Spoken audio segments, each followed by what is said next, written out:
ọlọ́nà lórúwé o èyí tí òrùwé bó pẹ́ bóyá o lè rúwé tálákùn kí sókè tó lè rẹ́yìn ayé ọlọ́nìkan lè mímọ́ tó lè rẹ́yìn ayé. ó buragbada mú yọ buragbada gbàjáde kùlálà kúrìrì mi gbóró títí. ọmọ ẹ̀yà yàjọ tó ní tìlú àtàkànlò èdè tó kẹnu. wá sí wọn làbí tí gbogbo èèyàn máa sàkọ bí òṣùpá. ọmọ ńlá wọ́dù àdìrẹ́ ń gbọ́ yìí o. rẹ́kọ̀dì tuntun ajá balẹ̀ yẹn lélẹ́yìí. Yorùbá nation lakọ́lé ẹ̀. ọ̀rọ̀ tó kọ́rọ́gùn tó kàn gbàkọ́. Yorùbá nation. àkọ́bí òṣùpá ọmọ ńlá wọ́dù àdìrẹ́ kọ́kọ́ olórí fújì tó kọ́ olórí fún wa gbá. ó yẹ gbé sókè. gbogbo Yorùbá pátá lé lóko náà sọ pé èdè wa jọ wá lójú lápárapọ̀ dá dúró Yorùbá nation must stand. ọtí gbọ̀ngàn ẹ̀ tún gbà. kóńgá bá ṣe pé báyìí a bá pé ó dájú abọ́ amútòkùn bọ̀ tí ò lọ́mọ rí nínú kò yàtọ̀ sí bóyá ẹgbẹ́ bá mú dé láláwọ̀ dúdú láṣẹ ní àparapọ̀ kí Yorùbá dá dúró bàbá finú konú tàṣọkà ó dájú àjòjì máa mórí lẹ́kọ̀ọ́ Yorùbá nation must stand. ìkàtúndínlẹ̀ yóò yá. ẹlẹ́dẹ̀ Oòduà ló bá wa mú Sunday wá pẹ̀lú ààrẹ Gani Adams ni ọ̀ràn míyàn dúnú ìyẹn lájúlé ọ̀run mílà ló la Yorùbá lójú àwọn alálẹ̀ Yorùbá tí wọ́n ti kú tán ti lọ tẹ́lẹ̀ dáhùn òkú látànà títí lèmi lápọ́sára àwọn akọni nílẹ̀ yìí fún rọrùn ọmọ Yorùbá ká lè bọ́ kúrò lóko àwọn ẹrú àwa ara wa la máa gbára sílẹ̀ o lọ́ra sọ sílẹ̀ ẹ̀ ò Abíọ́lá. àkọ́bí òṣùpá ọmọ ńlá wọ́dù àdélédé àpèdè ara. àgbọ̀túngbọ̀ ni rẹ́kọ̀dì tuntun yìí ó kọjá àfẹnuròyìn o. wìtìwìtì ló ń ta lórí ìgbà. marketed by MPC Records audio works. ẹbí òkú holdings company láti Washington DC lamẹ́ríkà. olùléṣẹ́ wọn Nàìjíríà ní nọ́mbà 25 Ladipo Kasumu street by First Bank bus stop off Allen Avenue Ìkẹjà Lagos. distributed by Robin T Music and Films. shop 84 Moyosore CD Market. Ladoju Kwame Arena Shopping Complex Bolade Oshodi Lagos. Telephone 08066765029. ó tún wà lọ́dọ̀ Golden Point Music Lálàbà àti Mike Music Lágẹ̀dẹ̀gúdù lẹ́nu Oṣòdì. Tọ́ẹ̀mọ́lú Fúnmiláyọ̀ Records nílọrin ìpínlẹ̀ Kwara. Audio CD record tuntun àkọ́bí òṣùpá. wá sí wọn nàbí ọmọ ńlá. Yorùbá nation lakọ́lé ẹ̀. ó ti jáde ẹ̀ tètè lọ́ra ti yàn. sọ́tún níbi kan máa béèrè pẹ́sọ̀ yẹn ohun mi náà ò tẹ́ bá fẹ́ mọ mẹ́ńtọ̀ mi tẹ́ bá lọ́jọ́ kẹ́ tún máa wo fèsì mi tẹ́ bá lọ́jọ́ kẹ́ wo bí mo ṣe ń rìn ṣẹ́ wá rákà mi àfi kíta láyìn la ṣẹ́ni pẹ́rì mi ó tún jọ ti dáàdì mi tí kì bá ṣe pé mo mọ dáàdì tó bí mi mi bá lóṣù pàjáwò pálùmọ́ bí mi. well ẹ má jẹ́ kí n gba àkókò ẹ̀yin èèyàn mi mo kí n níwá mo kí n lẹ́yìn mo kí n láàrin gbogbo mo kí n níbikíbi tẹ́ bá ti láǹfààní láti máa wò mí jákèjádò àgbáńlá ayé arímúlùmọ́ bí owó ọ̀rọ̀ náà nìyí tí yóò tó so lówó ẹ̀ ní mọ̀ọ́sọ́ ẹ má bínú àwọn ibi tá a ti láǹfààní láti máa gbọ́ra wa ibi tá a ti láǹfààní láti máa pàdé ara wa ń sọmọ lóòkú bẹ́ẹ̀ ni ànísín pẹ̀lú òkú ẹ̀ gbogbo àná làwọn nǹkan ti ń ṣẹlẹ̀ káàkiri orílẹ̀-èdè location 9 à ń tẹ́tù fàájà ò sí mọ́ bó bá ṣe gbà òun náà ni a sì jọ mọ́ bára wa sọ. ìròyìn ìdùnnú ìròyìn ayọ̀ ìròyìn ìfinilọ́kànbalẹ̀ tí mo gbọ́ òun náà ni mo ní kí n tètè jẹ́ kẹ́yìn èèyàn mi ó gbọ́ bóyá ẹ̀yin ò tí ì gbọ́ ẹ̀yin tẹ́ ẹ bá sì gbọ́ ẹ̀já kíra wa pàkó oríire kí ni ìròyìn ìdùnnú náà kí ni ìròyìn ìfọ̀kànbalẹ̀ náà kí ni ìròyìn tí fúnni nírètí náà òun náà ni wípé olóyè Sunday Adéyẹmọ Ìgbòho ṣá òun náà nílé ẹjọ́ ti sọ wípé àjọ DSS ò gbọ́dọ̀ lé káàkiri àkọ́kọ́ nìyẹn àjọ DSS ò gbọ́dọ̀ attempt láti mú wọn ò gbọ́dọ̀ yọ lẹ́nu wọn ò gbọ́dọ̀ dá láàmú ó dẹ̀ ní ẹ̀tọ́ láti padà sílé ẹ̀ ẹnìkankan ò dẹ̀ ní ẹ̀tọ́ láti lọ yọjú wò nílé láti dá láàmú nílé ẹ̀ Attorney General of the Federation kò lẹ́tọ̀ọ́ láti yọ lẹ́nu ẹnìkankan ò lẹ́tọ̀ọ́ láti tẹ ẹ̀tọ́ ẹ̀ lójúmọ́lẹ̀ látàrí wípé ilé ẹjọ́ gíga ní ìpínlẹ̀ Ọ̀yọ́ òun náà ni ó fi òfin dè wọ́n ó dẹ̀ ní olóyè Sunday Igboho ní ẹ̀tọ́ àti oore ọ̀fẹ́ lábẹ́ òfin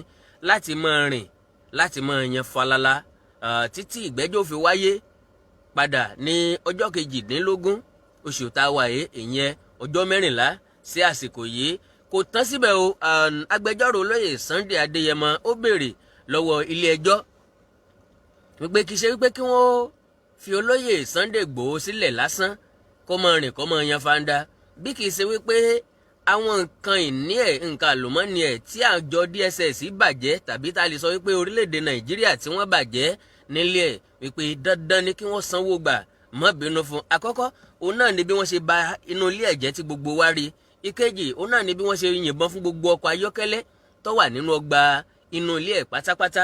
Ẹlẹ́ẹ̀kẹta ni wípé wọ́n pààyàn níbẹ̀ wọ́n kó àwọn èèyàn lọ́nà àìtọ́ àti pàápàá wọ́n tún wá declare wanted lọ́nà tí ò bófin mu.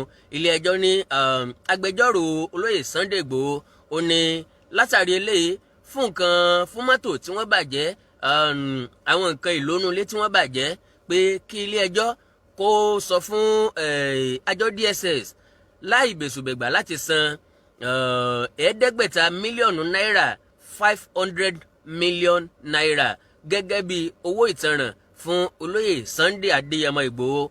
And again kò tán síbẹ̀ kí wọ́n san 5 billion naira fún pé wọ́n tẹ ẹ̀tọ́ ẹ̀ mọ́lẹ̀ wọ́n pààyàn nínú ilé ẹ̀ lọ́nà àìtọ́.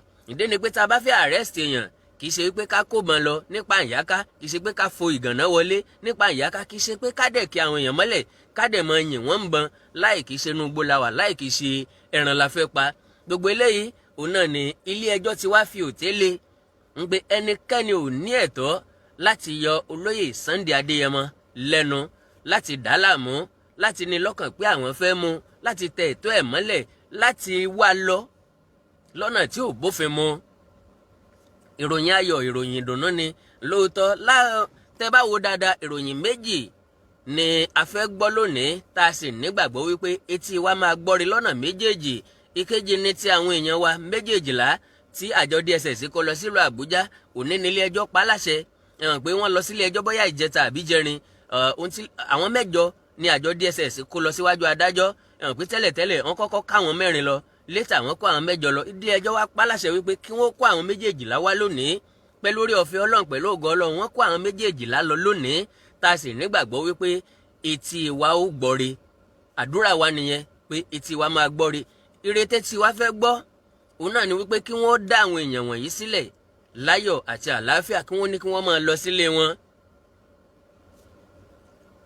Bóyá by bail tàbí kí ilé ẹjọ́ pàṣẹ fún àjọ DSS láti yọ̀ǹda wọn pé kí wọ́n máa lọ. Ìròyìn ìdùnnú tá a tún fẹ́ gbọ́ nídàkejì nu bó bá ṣe ń jẹ́ títí kílẹ̀ ò tó ṣú pẹ̀lú oore ọ̀fẹ́ Ọlọ́run wọ́n wá jábọ̀ fún eléyìí tí mo gbọ́ òun náà ni mo ní kí n wá sọ fún. And again ìbéèrè mi ni wípé ǹjẹ́ orílẹ̀-èdè Nàìjíríà ǹjẹ́ wọ́n bọ̀wọ̀ fún òfin? Ǹjẹ́ wọ́n bọ̀wọ̀ fún rule of law? Ilé ẹjọ́ paláṣẹ ǹjẹ́ wọ́n tẹ̀lé àṣẹ ilé ẹjọ́? Ìyẹn kì í ṣẹnu tiwa, ìyẹn kì í sọwọ́ tiwa. Ẹjẹ́ adẹjọ́ lẹ̀ ká lè bá rí mú. Ẹjẹ́ á mọ wo nǹkan tí wọ́n ṣe. Àkáwò ẹ mọ̀ tọmọ bá fẹ́ kú yóò tọwọ́ ìyá ẹ̀ kú wá ni. Ẹni tí yóò bá kàbùkù bó ti gbé lọ sókè òkun yóò kàbùkù ẹ̀ wálé náà ni. À ń retí kí olóyè Sunday Adéyẹmọ Igboho kò lẹ́sẹ̀ lọ́dọ̀ ẹnìkankan kò ní ẹjọ́ jẹ́ lọ́dọ̀ ẹnìkankan. Bí tí wù kó rí gbogbo nǹkan tó bá ti ní ìlànà tó sì ní ètò tó sì ní òfin ṣísẹ̀ntẹ̀lé òun náà ni wọ́n máa ń tò ó. Pẹ̀lú oore ọ̀fẹ́ Ọlọ́run ọjọ́ 18 oṣù yìí òun náà ni ìgbẹ́jọ́ ń tẹ̀ síwájú nípa ẹjọ́ tí agbẹjọ́rò olóyè Sunday Igboho tí wọ́n fi síwájú ilé ẹjọ́. Kí ló mú wọn lọ síbẹ̀ òun náà ni wípé wọ́n ń gbọ́ fìrìfìrì wípé àjọ DSS wọ́n fẹ́ jẹ gàba lórí àpò ìkówósí ìyẹn àkáǹtì báńkì àkáǹtì olóyè Sunday Adéyẹmọ. Ìyẹn ló fà á tí olóyè Sunday Igboho fi fáìlì kéèsì gẹ̀ẹ́sì àjọ DSS pé wọ́n gbọ́ kílé ẹjọ́ restrict wọn pé wọn ò ní ẹ̀tọ́ láti jẹ gàba lórí àkáǹtì àwọn. Ìtumọ̀ eléyìí ni pé wọ́n fẹ́ freeze àkáǹtì wọn. So ilé ẹjọ́ dẹ̀ ti sọ wípé ẹnikẹ́ni ò lẹ́tọ̀ọ́ láti freeze àkáǹtì olóyè Sunday Adéyẹmọ pé ẹnìkankan ò gbọ́dọ̀ fọwọ́ ka àkáǹtì ẹ̀ kí wọ́n fi àkáǹtì ẹ̀ sílẹ̀. Law abiding citizen ni kan jẹ́ kó rìn kó máa rìn kó sì máa yan fanda.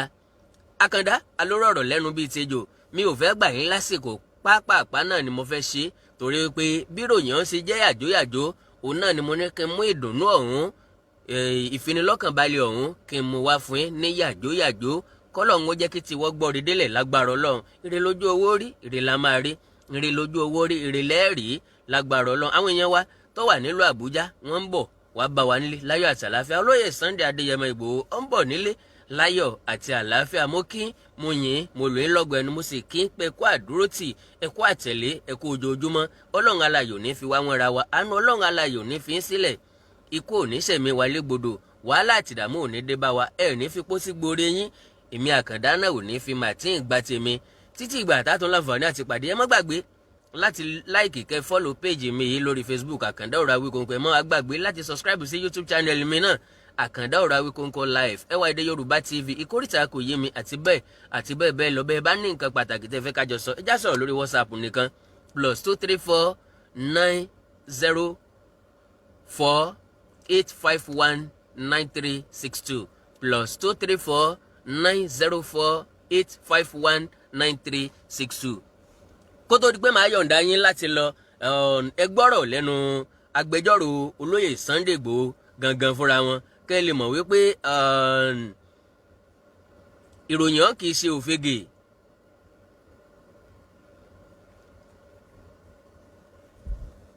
Kí ni a fẹ́ kí àwọn èèyàn mọ̀ yín sá? Orúkọ mi ni olóyè Yomi Aliyu ẹsẹ.